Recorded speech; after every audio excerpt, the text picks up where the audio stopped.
Ideology एक ऐसी चीज होती है जैसे आपके शरीर के अंदर आपकी आत्मा होती है।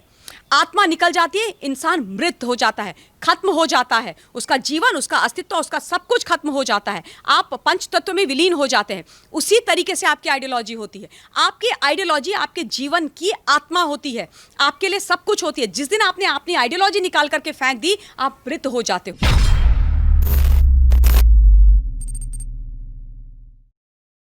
मैम, इन्होंने बीजेपी को जो है चुनौती दी है कि जो उखाड़ना है उखाड़ लो। हमारी सरकार जो है 1 साल पूरा कर चुकी है। क्या ये उसी तरह की चुनौती है जो मोदी और अमित शाह को दी जाती थी एक्ट 370 हटाने के लिए या राम मंदिर बनवाने के लिए? देखिए, मुझे इतनी हंसी आई ना जब मैंने ये वाली बात सुनी कि वो भारतीय जनता पार्टी को एकदम ताल ठोक करके उनको चुनौती दे रहे हैं। अरे भाई, भाजपा को कोई चिंता नहीं है, आप सरकार चलाइए। और भाजपा या हिंदुस्तान की जनता या मीडिया आपके पीछे नहीं है, रिपब्लिक आपके पीछे नहीं है।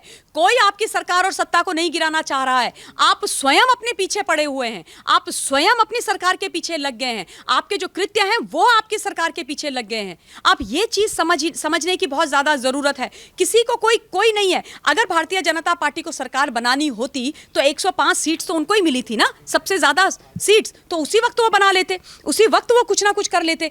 उन्होंने अगर वो सरकार छोड़ी है, वहां पर सत्ता छोड़ी है और आपको बोला है कि आप कीजिए अपनी मनमानी, तो उनको क्या फर्क पड़ता है आप सत्ता में रहें या ना रहें। लेकिन हाँ, ये बात मैं जरूर जानती हूं और ये मैं कहना चाहती हूं कि शिवसेना अब भाजपा या किसी के भी साथ गठबंधन करने के लायक नहीं है, क्योंकि शासन कैसे किया जाता है ये इनको नहीं आता है। बहुत ही ज्यादा दुख होता है मुझे। देखिए, जब आपको कोई चुनता है ना, तो आपको प्रश्नों का सामना करना पड़ेगा और करना भी चाहिए।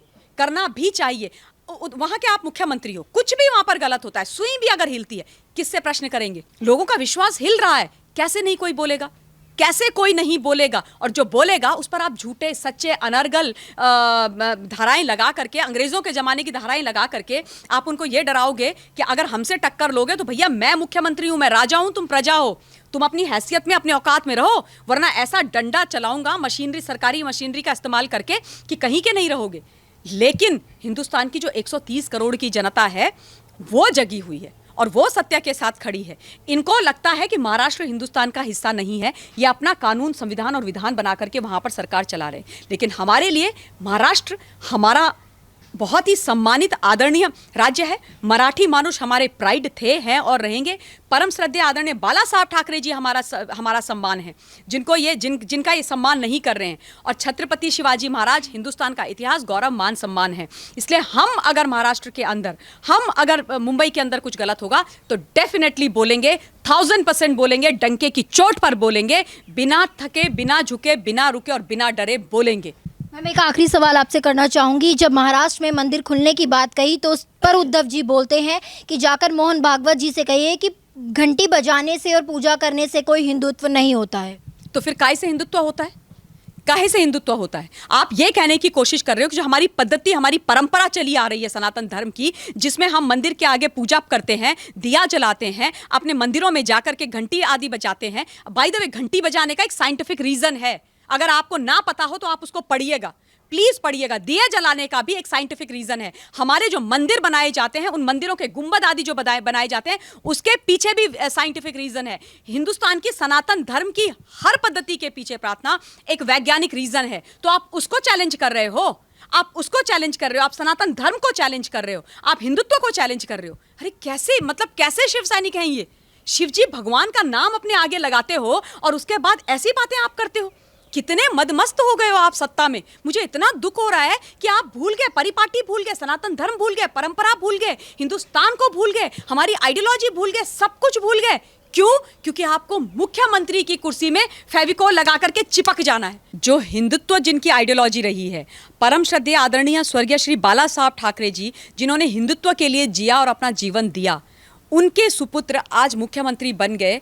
तो आज आपको गौमूत्र और गोबर अछूत लगने लगा, आपको खराब लगने लगा, आपने अपनी आइडियोलॉजी छोड़ डाली क्योंकि आपको सोनिया गांधी के साथ सरकार बनानी है। क्योंकि अगर आप वामपंथियों जैसी बातें नहीं करेंगे, कांग्रेस के तरीके से बातें नहीं करेंगे, तो फिर सोनिया गांधी अपनी 44 जो सीटें हैं उनके पास ले दे के उनका जो सपोर्ट है उसको खिसका देंगी और इनके हाथ से मुख्यमंत्री की गद्दी निकल जाएगी। जिस मुख्यमंत्री की गद्दी के लिए ये इतने डेस्परेट थे कि इन्होंने भारतीय जनता पार्टी के साथ जो अपना चुनाव से पहले का अलायंस था उसको तोड़ डाला और वहां की महाराष्ट्र की जो जनता है उसका जो मैंडेट था उसका डिसरेस्पेक्ट कर दिया। वैसा ही डिसरेस्पेक्ट आज ये अपनी आइडियोलॉजी हिंदुत्व के प्रति दिखा रहे हैं। आप विजयदशमी जैसे पावन अवसर पर इतने हमारे बड़े त्योहार पर खड़े होकर के शिव सैनिकों का आह्वान करते हो, आप उनको संबोधित करते हो और आपके मुखार बिंदु से क्या शब्द निकलते हैं जो हिंदुत्व के खिलाफ है। आप इस तरीके की बातें करते हो। देखिए, दुख इनको किस बात का है कि मुझसे प्रश्न क्यों पूछ रहे हो,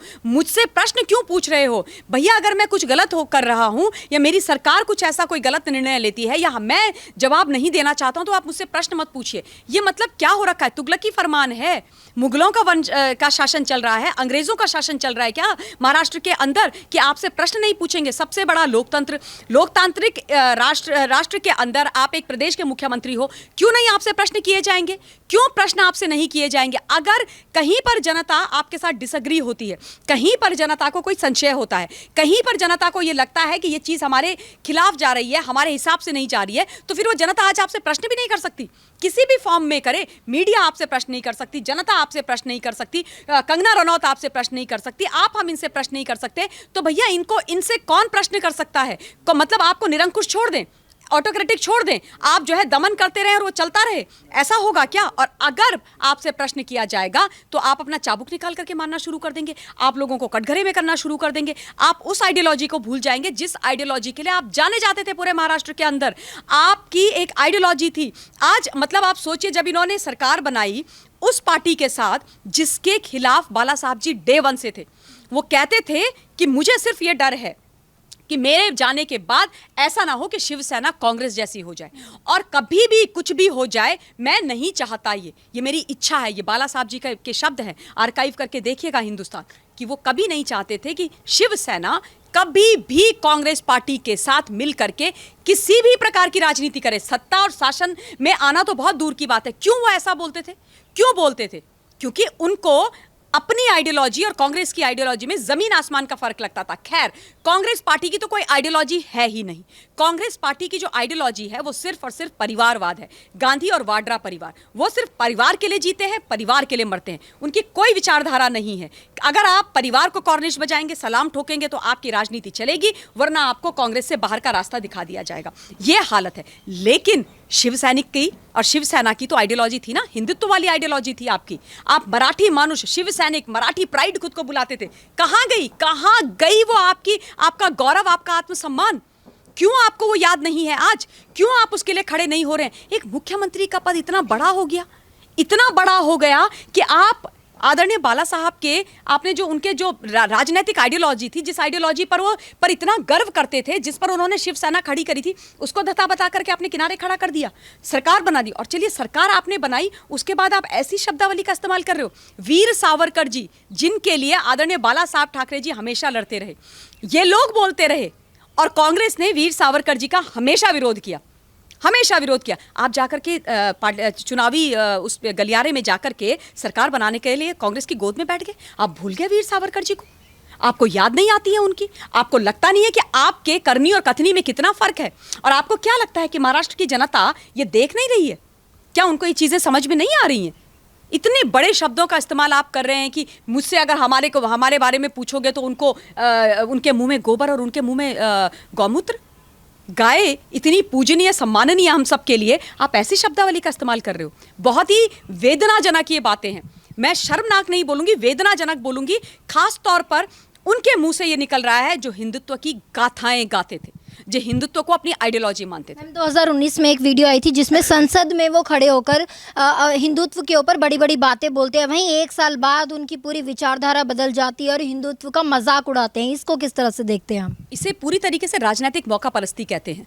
ये है राजनीतिक मौका परिस्थिति इसे कहते हैं कि आइडियोलॉजी सिर्फ दिखाने के लिए थी। आइडियोलॉजी हमने खत्म कर दी। हम उस आइडियोलॉजी से हमारा कोई लेना देना नहीं है। अब हमारी आइडियोलॉजी, हमारा ईमान, हमारा धर्म, हमारा सब कुछ और सब कुछ सत्ता है। हमें सिर्फ और सिर्फ मुख्यमंत्री की कुर्सी चाहिए, हमें सिर्फ और सिर्फ सत्ता चाहिए, हमें शासन करना है येन केन प्रकारेण साम दाम दंड भेद का इस्तेमाल करके। क्या फर्क पड़ता है अगर हम अपनी आइडियोलॉजी के साथ कॉम्प्रोमाइज कर रहे हैं? कैसे उससे हमें मैटर करता है? लेकिन जो आपने 2019 का, जब देवेंद्र फडणवीस जी मुख्यमंत्री थे और ये लीडर ऑफ ऑपोजिशन थे, इन्होंने खड़े होकर के ताल ठोक करके बोला था सदन के पटल पर और हिंदुत्व की बातें करी थी, बड़ी बड़ी बातें। और आज अगर आप उनकी बात सुनेंगे, कल वाला भाषण, तो उसका एकदम उल्टा है। वो 180 डिग्री ऑपोजिट, एकदम मतलब छलांग मार दी आपने।